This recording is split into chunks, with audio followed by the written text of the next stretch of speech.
नमस्कार। कहानी संसार में लीजिए सुनिए हिंदी के प्रसिद्ध साहित्यकार अज्ञे द्वारा लिखी कहानी दारोगा अमीचंद। दोस्तों, किस प्रकार किसी व्यक्ति का किया गया एक अच्छा या बुरा काम उसके जीवन और चरित्र का निर्धारक बन जाता है, इस कहानी के माध्यम से दर्शाया गया है। तो आइए सुनते हैं आज की कहानी, अज्ञे द्वारा लिखी कहानी दारोगा अमीचंद। वाचन स्वर मेरा यानी अनुराग चौधरी का है। यूं तो जिस जेल की यह बात है उसका नाम मैं बता देता, पर मुश्किल ये है कि उसके साथ फिर दारोगा का नाम भी बताना पड़ेगा, या आप खुद पता लगा लेंगे। और एक कहानी के नाम पर किसी को दुख देना मुझे ठीक नहीं जान पड़ता, फिर चाहे कहानी सच्ची ही क्यों न हो। इतना बता सकता हूँ कि बात सन 34 की है, जब देश भर की जेलें दूसरी बार खचाखच भर रही थीं और A, B, C क्लासों में बंटकर अलग अलग दलों के बिल्ले लगाकर भी बहुत से असंतुष्ट आंदोलक सियासी के नाम से एक बिरादरी में शामिल होकर अपने दिन बिता रहे थे। कहने को कह लीजिए कि वह हजारा की जेल थी, क्योंकि हजारा जेल पंजाब की शायद सबसे बड़ी जेल थी और सच को छिपाना ही तो उसे झूठ में नहीं, बड़प्पन में छिपाना जरा भला मालूम होता है। मैं हजारा जेल में नया नया आया था, तब तक B क्लास लेकर लाहौर की जेल में सूने मगर आराम के दिन काटता रहा था। एक और सूनेपन से ऊबकर कुछ झगड़ा कर बैठा तो C क्लास हो गई और तब मैं हरिपुर हजारा की जेल भेज दिया गया। मैंने सोचा कि चलो आराम गया तो सूनापन भी जाएगा, जीवन में कुछ गति आएगी। हजारा की बड़ी जेल में कुछ रंगीनी तो होगी, कहीं अधिक स्याह रंग होंगे तो कहीं लाल उजला नौरंगी रंग भी तो उभरेगा ही, और इससे मुझे निराश नहीं होना पड़ा। यूँ तो रंगीनी की मुझे सिर्फ आशा थी और स्याहपन का पक्का विश्वास, क्योंकि हजारा के नए दारोगा साहब जिनकी बात सुना रहा हूँ एक नंबर जालिम मशहूर थे। अटक जेल में मार्शल लॉ के पुराने कैदियों के साथ उन्होंने जो ज्यादतियाँ की थीं उसे पंजाब भर की जेलों में लोग जानते थे, और उन्हीं के कारण दारोगा अमीचंद अटक वाला हो गया था। यद्यपि उनकी बदौलत अब वह दरोगा से बढ़कर डिप्टी साहब हो गए और राय साहब का खिताब भी उन्हें मिल चुका था। यह भी सुना जाता है कि ब्रिटिश एम्पायर का आर्डर भी उन्हें शीघ्र मिलने वाला है। इन्हीं दारोगा साहब की वजह से अटक जेल का भी आतंक सूबे भर में फैल गया था। जिसको अटक भेजा जाता था वह समझ लेता था कि इसे द्वीपांतरित किए बगैर काली पानी भेजा जा रहा है, और जो सुनता था जान लेता था कि जिसे भेजा गया है वह या बड़ा दबंग और खतरनाक सियासी कैदी है, जिसके आत्माभिमान को सरकार जैसे भी हो तोड़ना चाहती है, या फिर कोई ऐसा दुष्ट और लाइलाज इखलाकी जिसे सब सजाएं देकर जेल वाले हार गए हों, यानी जो जेल के मुहावरे में खलीफा हो चुका हो। अटक जेल की जिन बैरकों में खलीफा को रखा जाता था उनके बड़े हौलनाक वर्णन पंजाब की जेलों में प्रचलित थे, और उनके प्रचार से दारोगा अमीचंद का आतंक और भी बढ़ता जाता था। दारोगा अमीचंद की एक और बात भी मशहूर थी, वो ये कि उनका चेहरा ऐसा रोबैला है कि मामूली कैदी तो उनकी शक्ल देखकर ही थर थर कांप उठते, और कहीं किसी की ओर एक नज़र देख लें तो बस उसके अवसान खता हो जाएं। यूँ अमीचंद डील डौल के साधारण थे, कद मजला पर अकड़ कर चलते थे, शरीर कुछ भारी पर चाल में ऐसा कटाव छटाव और फुर्ती कि जब वह परेड पर निरीक्षण के लिए आते तो कैदी मानो अकस्मात ही आधा कदम पीछे हट जाते। अमीचंद थे तो खत्री, पर अपनी घनी मूछें ऐसी उमेट कर रखते थे कि ठाकुर ठकुराई भूल जाए। मोम लगाकर मूछों की नोक का खसाव कुछ ऐसा तीखा रखते थे मानो तारकसी का काम करने वाले किसी अच्छे कारीगर ने लोहे के तारों के लच्छे लेकर उन्हें बंट कर नोट देती हो। बात मशहूर थी कि दरोगा अपनी मूछों को बटते रहते हैं और तब तक संतुष्ट नहीं होते जब तक कि नींबू उठाकर मूछों की नोक पर उसे भोंक कर तसल्ली न कर लें कि नींबू उससे आर पार छिद जाता है। मानो कोई जल्लाद रोज किसी को सूली पर चढ़ाकर देखा करे कि वह ठीक जमी है कि नहीं। लोग कहते ही तो थे, दारोगा अमीचंद वह तो पूरा जल्लाद है, उसकी मूछें नहीं देखी तुमने। किस्सा कोताह मैं जब हरिपुर पहुंचा तो दरोगा अमीचंद वहां नए नए तैनात होकर आए थे। उन दिनों हजारा जेल में बहुत से अकाली कैदी थे। बहुत दिनों से जेल वाले से इनकी चल रही थी और सब जानते थे कि इन्हीं को ठीक करने के लिए अटक के जल्लाद को वहां भेजा गया है। और इस चुनौती को अकालियों ने तत्काल स्वीकार कर लिया। जेल में तो यह ऊब से बचने का एक उपाय है, फिर अकाली तो अकाली ठहरे। यूँ बात कुछ नहीं थी। अकाली लोग सवेरे खाने पर बैठे तो किसी एक अकाली की दाल की बाटी में कंकड़ निकले। दाल में कंकड़ निकलना साधारण बात ही माननी होगी, फिर जेल की दाल, मगर वह तो ठननी थी, कोई हीला चाहिए था। अकालियों ने खाना छोड़ दिया, कहा कि अब तो रोटी वे तब खाएंगे जब दरोगा अमीचंद आकर मुआयना कर लें कि खाना कितना खराब है। और जब लड़ाई छिड़ ही गई तो फिर वाजिब और गैर वाजिब को कौन पूछता है। लड़ाई में तो साधारण आदमी भी कुछ अंजरीने बल हो जाते हैं। फिर वाहे गुरु का खालसा। उन्होंने एक लंबी सूची बनाई कि उनकी क्या क्या शिकायतें या कह लीजिए मांगे हैं, और जब तक वे पूरी न हों वे जेल की डिसिप्लिन न मांगेंगे। हर अकाली को आधा आधा सेर दूध मिले, रात को उनकी कोठरियां खुली रहें, मशक्कत उन्हें न दी जाए, दाल की बजाय महाप्रसाद मिले। छोटी बड़ी 20 एक मांगे उनकी तैयार हो गईं। उधर दारोगा भी अपना लोहा मनवाने को उतावले थे। उन्होंने कहलवा दिया कि कैदी कैदी हैं, उन्हें कोई फरियाद करनी हो तो परेड के दिन कर सकते हैं, धौंस कोई नहीं मानेगा और डिसिप्लिन न मानने पर सख्त कार्रवाई की जाएगी। बात बढ़ती ही गई। अकालियों को एक पर एक सजाएं मिलने लगी। धीरे धीरे मामला जेल से बाहर फैलने लगा और क्रमशः सूबे में ये बात फैल गई कि अमीचंद अटक वाला हजारा में नई लड़ाई ले रहा है अकालियों से। अगर बात ने और तूल पकड़ा तो शायद लोग अमीचंद न कहकर हजारे वाला कहने लगेंगे। दरोगा अमीचंद खुश थे। उनका छोटा सा शरीर कुछ और अकड़ कर चलता, पैंट की क्रीज कुछ और भी कटार की धार सी तीखी नजर आती, और मूछों की ऐठन तो ऐसी मानो नींबू तो क्या, अगर बिल्लौर की गोलियां भी होंगी तो बिध जाएंगी। लेकिन बात फैलने के कुछ ऐसे ही असर हुए जिनके लिए दरोगा तैयार नहीं थे। सूबे भर में उनका जो दबदबा था, जिसकी वजह से उन्हें इंस्पेक्टर जनरल भी जानते थे, उसका एक पहलू यह भी था कि 1 महीना हो गया और अभी तक दारोगा अमीचंद भी कैदियों का विद्रोह कुचल नहीं पाए। तब या तो वह काम में ढील देने लगे हैं, यह फिर मामला ही कुछ संगीन है, हड़ताल की नहीं बलवे का है। इंस्पेक्टर जनरल ने तय किया कि वह मुआयना के लिए आवेंगे और जेल को सूचना दे दी गई। हम लोगों को यह बात तत्काल नहीं मालूम हुई, बल्कि हमसे छिपाने की खास वजह थी। दारोगा साहब ने सोचा कि जहां मुआयना एक मुसीबत है, वहां एक मौका भी है। अगर आईजी के आने पर वह उन्हें यह सूचित कर सकें कि बलवा उन्होंने शांत कर दिया है, तो उनकी सफलता दूनी होगी और उसका रौब भी सीधे आईजी पर काफी पड़ेगा।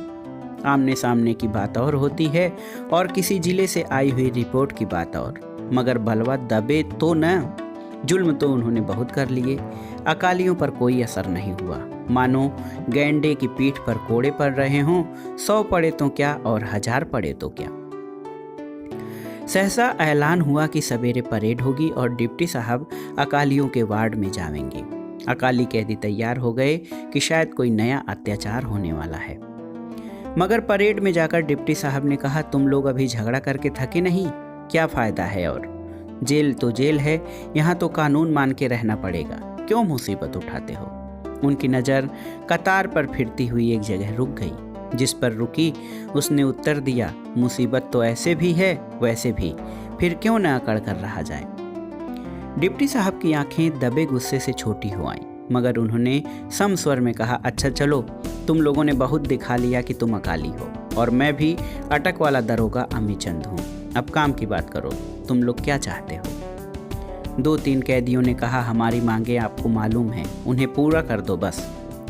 पूरी शर्तें तो खुदा की भी नहीं मानी जाती। तुम लोग आपस में सोच विचार तय कर लो और 5 आदमियों का डेपुटेशन मेरे दफ्तर में भेज दो, मैं विचार करके फैसला करूँगा। डिप्टी साहब चले गए। परेड बर्खास्त हो गई। उनके मूँछों की चमकीली काली ऐंठन अकालियों के दिल में सुई सी चुभती रही, पर उन्होंने 5 पंचों को चुनकर बातचीत चलाने का काम उन्हें सौंप दिया। मसल मशहूर है, 1 खालसा 1.25 लाख। फिर 5 पंचों में अगर 25 मत हो गए तो क्या अचंभा।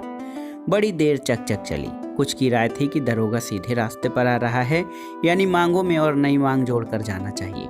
किसी का ख्याल था कि नहीं, समझौता करना चाहता है तो कुछ रियायत तो होनी ही चाहिए। बीच में कई तरह के मत थे। फिर भी सवाल ये था कि रियायत हो तो किस या किन शर्तों पर, इसके बारे में भी मतभेद था। अंत में एक बुजुर्ग ने कहा, भाइयों मेरी बात मानो तो मैं एक सलाह दूं। सबने पूछा क्या? वो ये कि हम लोग अपनी सब मांगे वापस ले लें। दरोगा से कहें कि जाओ हमने तुम्हें बख्शा, जो सुलह करने आवे उससे बनिए की तरह तोल मोल नहीं करना चाहिए। सब लोग अचकचाकर बूढ़े सरदार की ओर देखने लगे। क्या महीने भर का सब संघर्ष व्यर्थ जाएगा? जितनी सजाएं, जितने अपमान उन्होंने सहे थे, एक बार उनकी आंखों के आगे दौड़ गए। एक ने कहा भी, आपसे इसकी तकव्वो नहीं थी। बूढ़े ने अविचलित भाव से कहा, सिर्फ एक बात हम अपनी तरफ से रखें। वह क्या? वह यह कि हमारा दरोगा से कोई झगड़ा नहीं है, मगर वह भी हम पर हेकड़ी जताना छोड़ दे। बस एक बार वह हमारे सामने अपनी मूछें नीची कर ले, फिर हम उसके सब कायदे कानून मान लेंगे। बात बिल्कुल अप्रत्याशित थी। सब थोड़ी देर चुप रहे। फिर किसी ने कहा, हमको तो बात नहीं जचती, लड़ाई को बीच में नहीं छोड़ना चाहिए। दरोगा का क्या है, कल को फिर मुकर जाए तो सारी तकलीफें फिर शुरू से उठानी पड़ी। बूढ़े ने कहा, वह तो बात तो शर्तें मनवाने पर भी हो सकती हैं। आज मान ले, कल मुकर जाए, फिर भूख हड़ताल हो।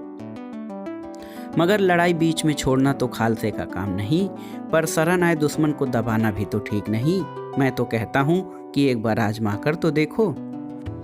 अंत में बात मान ली गई और 5 का डेपुटेशन नहीं गया, केवल बूढ़ा सरदार अकेला भेजा गया। दफ्तर में जाकर उसने कहा, डिप्टी साहब आप सुलह करना चाहते हैं तो हम भी राजी हैं। हम अपनी सब मांगे वापस लेते हैं।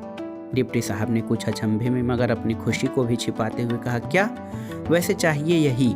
जो काम लड़कर नहीं होता वह दबकर रहने से होता है। तुम राय साहब अमीचंद को जानते नहीं। मैं कानून वानून की परवाह नहीं करता। मैं चाहूँ तो तुम्हारी बैरक में पीपे के पीपे घी के भिजवा दूँ, चंदन के बाग लगवा दूँ। हाँ, चंदन के बाग। हमारी दरख्वास्त सिर्फ इतनी है कि आप हमारे सामने एक बार अपनी मूछें नीची कर लें। क्या? दरोगा साहब की त्योरियां चढ़ गई, मगर शाम ने शायद आईजी के दौरे का प्रोग्राम रखा था। तुरंत ही संभल कर बोले, तुम जा सकते हो, तुम्हारी दरख्वास्त पर गौर करूंगा।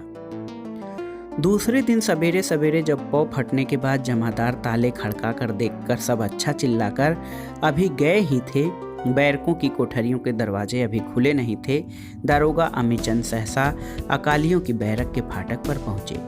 चारों ओर सन्नाटा था। दारोगा के साथ कोई अमला नहीं था, यहाँ तक कि चाबियां लिए चीफ हेडवार्डर भी नहीं था। फाटक पर खड़े होते ही अकालियों के पंच भीतर उनके सामने आ गए। दारोगा ने कहा, तुम लोगों की दरखास्त पर हमने विचार कर लिया। हमें तुम्हें आखिर साथ रहना है। न तुम जेल छोड़कर भागे जा रहे हो, न हम ही सर्विस छोड़कर जा रहे हैं। फिर हेकड़ी की क्या बात? आपस में तो खींचतान होती रहती है, उससे कोई छोटा थोड़े ही हो जाता है। कभी हमने दबा लिया, तुम दब गए। कभी तुमने जोर मारा तो हमने पैंतरा बदल लिया। कभी हमने तुम्हारी गर्दन नाप ली, कभी तुम्हारे सामने हमने मूछें नीची कर ली। कहते कहते उन्होंने हाथ उठाया, अंगूठे और उंगली से मूछों की नोकें दबाई और गालों पर उन्हें मलते हुए नीचे की ओर मोड़ दिया। ऐंठन के बल तो भला क्या मिटते, पर मोम तो था ही। मूछों के दाएं बाएं दोनों गुच्छ ऐसे हो गए मानो फुलचूही सी बहुत छोटी सी मगर काली चिड़िया कीड़ा बीड़ा पकड़ने का चोंच झुकाए हो। दरोगा ने कहा, लो, इससे कुछ आता जाता थोड़े ही है। बस अब हमारी सुलह। मैं अभी जमादार को भेजता हूँ कि बैरक खोल दे। कहते कहते वह लौट पड़े। अहाता के फाटक तक पहुँचने के पहले ही उन्होंने मूछें फिर ऐंठ कर पूर्ववत कर ली थी। एक हल्की सी मुस्कान ओंठों के कोनों को उभार कर मूछों की ऐंठन को और बल दे रही थी। मन ही मन दारोगा साहब अपनी पीठ ठोक रहे थे। किस सफाई से हंसी हंसी में उन्होंने सारी बात ही उड़ा दी। शर्त भी पूरी हो गई, कुछ बिगड़ा भी नहीं। 3 दिन बाद आकर आईजी देखेगा कि जेल में बिल्कुल शांति है। राय साहब अमीचंद के दबदबे के मुताबिक ही सब काम कायदे से और मुस्तैदी से हो रहा है। जब परेड लगेगी और दूसरे कैदियों की तरह अकाली भी कतार बांधकर खड़े होंगे, यह आईजी को उनके सामने गुजरते हुए कहेंगे कि इन लोगों का मामला अब सेटल हो गया है और सब जेल की डिसिप्लिन मान रहे हैं, तब कितनी बड़ी विजय का क्षण होगा वह। उधर अकालियों की बारक में कुछ कैदी बूढ़े सरदार की ओर एकटक देख रहे थे। उनकी आंखों में प्रश्न था, क्या यही बात थी बस? इसमें कहाँ था कि विजय का सुख या कि समझौते की शांति? दरोगा अमीचंद तो उन्हें बनाकर चला गया। कहानी इतनी ही नहीं है, लेकिन बात इससे आगे भी है। दरोगा अभी ड्योढ़ी तक नहीं पहुंचे होंगे कि दूर दूसरी सियासी बारक में हमें खबर मिल गई। दरोगा अमीचंद ने अकालियों के सामने मूछी नीची कर ली और ताले खुलने से पहले जेल के 6,500 कैदियों को पता लग गया कि दरोगा अमीचंद अटकवाले ने अकालियों के सामने मूछी नीची कर ली। दूसरे दिन आईजी के दौरे का ऐलान हुआ और तैयारी की परेड हुई। राय साहब अमीचंद कतार देखते हुए गुजर रहे थे कि एक कैदी ने हाथ उठाकर नाक के दोनों ओर अंगूठा और उंगली जमाकर धीरे से ओंठों के कोनों तक खींचे, जैसे कोई पसीना पोंछने के लिए करे, और उसकी इस हरकत पर सारी परेड के चेहरों पर एक मुस्कान दौड़ गई। राय साहब अमीचंद ने सहसा कड़े पड़कर रूखे स्वर में पूछा, क्या है? जिसे सुनकर अटक के खलीफाओं की रूहें कांप जाती। किसी ने कोई उत्तर नहीं दिया। केवल कुछ आगे एक दूसरी जगह एक कैदी ने वैसी ही हरकत की और अब की बार हंसी भी स्पष्ट हो गई। दरोगा साहब बड़ा कड़ा चेहरा बनाए जल्दी से मुआयना समाप्त करके चले गए। लेकिन तीसरे दिन जब आईजी आए और परेड की बिल्कुल सीधी कतारों के सामने से गुजरने लगे तो कई कैदियों ने एक साथ नाक के आसपास पसीना पोंछा और एक चौड़ी रुपहली हंसी कई कतारों के चेहरे पर खिला गई। आईजी ने पूछा, राय साहब अमीचंद, क्या बात है? आपके जेल की डिसिप्लिन बड़ी ढीली है। राय साहब ने डूबते से स्वर में कहा, सर, इस मामले पर दफ्तर में मुझे कुछ कॉन्फिडेंशियल और रह गए। आईजी ने कहा, फिर मानो ये ध्यान करके कि राय साहब के अनुशासन को पुष्ट करना चाहिए, उन्होंने फिर ऑफ कोर्स वही बातें होंगी। आईजी के जाने के एक हफ्ते बाद दरोगा अमीचंद की बदली का आर्डर आ गया, लेकिन हजारा जेल की डिसिप्लिन बिगड़ रही थी। उन्हें मुल्तान भेजा गया, पर वे वहां पहुंचे तो कैदियों को पहले से खबर थी कि वह राय साहब अमीचंद अटकवाले की नहीं, उस दरोगा की प्रतीक्षा कर रहे थे जिसने हजारा में कैदियों के आगे मूछें नीची कर ली थी। जल्दी ही वहां से उनकी बदली हुई, पर जहां भी वह गए उनकी कीर्ति उनसे पहले पहुंची और कैदियों का अनुशासन उनसे नहीं बन पड़ा। अंत में डिप्टी से फिर दरोगा होकर वह एक छोटी जिला जेल के इंचार्ज बनाए गए। मगर पंजाब भर में ऐसी कोई जेल नहीं थी जिसे मूछों वाला किस्सा न मालूम हो। हार कर दरोगा साहब ने रिटायर किए जाने की दरखास्त कर दी और दरोगा के पद से ही पेंशन लेकर चले गए। मैं जब जेल से छूटकर आया तब वह सर्विस छोड़कर चले गए थे। कहाँ किस उपेक्षित कोने में उन्हें मुंह छिपाने लायक जगह मिली यह पता नहीं। कैदियों के लिए चंदन के बाग तो क्या अपने लिए बबूल की छाह भी बेचारे पा सके या नहीं मालूम। जेलों के खलीफा भी बड़ी जल्दी उनका नाम तक भूल गए, लेकिन आज भी अगर कोई नए इकबारे कैदी से भी पूछे तो वह मुस्कुराकर सिर हिला देगा कि हाँ, उसे उस दरोगा की बात मालूम है जिसने कैदियों के सामने मूछी नीची कर ली थी। तो दोस्तों, ये थी अज्ञे की लिखी कहानी दरोगा अमीचंद। कहानी आपको कैसी लगी हमें कमेंट बॉक्स में ज़रूर बताइएगा। कहानी सुनने के लिए धन्यवाद दोस्तों। नमस्कार।